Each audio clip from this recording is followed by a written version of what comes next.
Welcome back to the 7-day Get Unstuck challenge. We are on day 4. And if you have not seen the intro video or days 1 through 3, those who have, I'm sounding like a broken record at this point, but if you haven't, please do go watch those before you proceed with this video because the order of the days is super intentional and important for your success. Okay? Now that we're all here together on day 4, you'll know that yesterday we began talking about the belief level of change, the middle level. Now, most people, like we've talked about, just jump right into making a change in their behavior, which is the most superficial level of change. But we've talked about how important it is to actually begin with the deepest level of identity for change to be most effective. And then we move into the beliefs, and that's where we're going to focus today. And this is another effort of priming your brain, preparing it for change. And we're actually going to be preparing for self-sabotage. That might surprise you, but it's going to make sense in a second.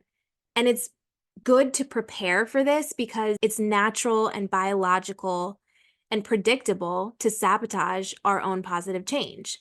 This is because there is part of our brain, the part that's looking out for our survival, that is very useful. It sees change as unsafe or dangerous. So, as designed, it's going to balk against any change. But the part of our brain that's responsible for thinking and language and problem solving, that naturally wants to welcome change for the sake of evolution. So we have to be able to tap into our conscious mind to overpower the critter brain that's just looking for survival and reacts to change negatively. And this requires being present and being prepared. So right now, you're doing both. Go you. But you need to establish this as a regular practice.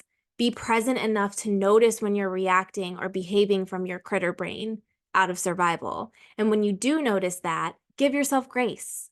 Remind yourself that's a necessary part of your brain at work. And you will not be perfect as you embrace a new habit or overall change. So don't expect yourself to be, and don't beat yourself up when you're not. Also, remind yourself that you have the ability and the power to commit back to what you really want for yourself. So in that moment, when you can be present, remind yourself of your main driving force, of that underlying why, the ultimate outcome that you want for yourself. Come back to it and refocus your energy.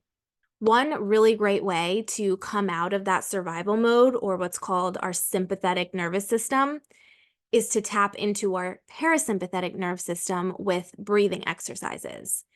When you feel yourself wanting to resist change, the thing that you said that you wanted for yourself, check back in and take some deep breaths. You'll notice the more you do this, the less you'll feel the need to, because you won't be as resistant to the change. And what I think is really cool about breathing exercises, I know it's like trendy and like everybody's talking about it, and you might be rolling your eyes when I'm saying it, but I mean, think of the first thing you do when you get frustrated, or like when you get bad news, or when you feel stressed. Naturally, the first thing we do is take a deep breath. We're like, right? Like that sigh. That is the body's natural way of being able to calm ourselves down. So if we're able to lean into that and actually use it to our advantage, think of how much better we'd be, right? And there are loads of breathing exercises to try. You can look at them on YouTube. There's apps. I recommend that you look for something that works for you. But I will share that one that works well for me is the 5-5-7 breathing technique. So that's where you breathe in through your nose for 5 counts. You hold at the top for 5 counts, and then you exhale from your mouth for 7 counts. And you may notice how much better you'll feel. Just knowing that self-sabotage will happen is helpful enough to prevent it. So you already have a leg up by watching this video. Now, your challenge, though, is to think of situations that will trigger self-sabotage for you. A helpful tool I've learned from a friend who is a therapist is the acronym FOG, F-O-G. So consider when your brain is acting out of fear, obligation, or guilt. FOG. Write these situations down with equal space in between, because then you're going to go one by one and cross each one of those situations out, and then write down how you would behave if you instead operated out of trust, inspiration, or in a way that would make you proud. And when you get to the point of making change, Keep your eye out for self-sabotage. It usually shows up after a stint of things going really well and smoothly. It could be like when the motivation drops off or just, the willpower and the discipline starts to fade, things feel a little bit harder to stick to. That's when it's really important to tap back into yourself, tap into your breath, and what is most important for you, what you really want for yourself. Okay, that's it. Awesome job. You're halfway through the week of getting unstuck. So keep going, keep showing up because you deserve this. I'll see you tomorrow for day 5.